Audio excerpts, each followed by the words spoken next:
Pemirsa, tersangka kasus ijazah Jokowi, Roy Suryo CS, memenuhi panggilan penyidik Polda Metro Jaya untuk diperiksa sebagai tersangka. Kuasa hukum Roy Suryo CS, Ahmad Hozinuddin, menegaskan kliennya tak akan ditahan lantaran tak ada bukti yang menguatkan dugaan pencemaran nama baik maupun menyerang kehormatan Jokowi.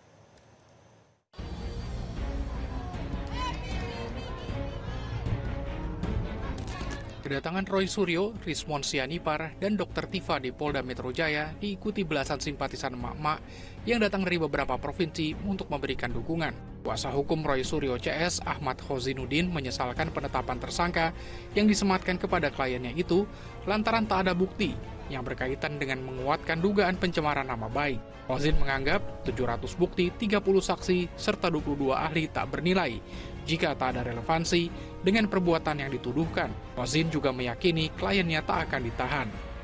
Hari ini bukan 700 bukti yang kita tunggu, sebenarnya hanya cukup satu bukti, yakni selembar ijazah dari saudara Joko Widodo yang tidak pernah kunjung dihadirkan. Kami memenuhi panggilan dari Polda Metro Jaya yang telah secara sepihak dan zalim menetapkan klien kami sebagai tersangka dengan bukti-bukti walaupun banyak tidak memiliki relevansi dengan apa yang dituduhkan dan tidak pernah diketahui secara pasti apakah bukti itu bisa menguatkan tuduhan ada pencemaran, tuduhan ada menyerang kehormatan yang dilaporkan oleh saudara Joko Widodo. Walaupun ada 700 bukti, ada 130 saksi dan 22 ahli, itu semuanya versi penyidik. Kalau tidak ada relevansinya maka tidak bernilai.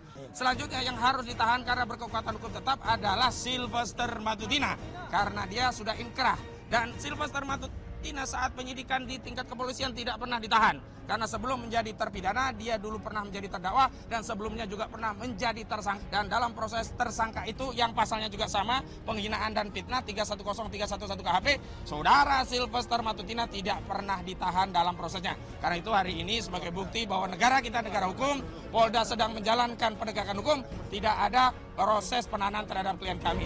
Dalam kesempatan itu, tersangka Rismon justru menantang kepolisian untuk membuktikan bahwa dirinya bersama Roy Suryo dan Dr. Tifa telah mengedit ijazah Jokowi. Rismon menyatakan bakal menuntut kepolisian senilai 126 triliun rupiah jika tak berhasil membuktikan tuduhan tersebut.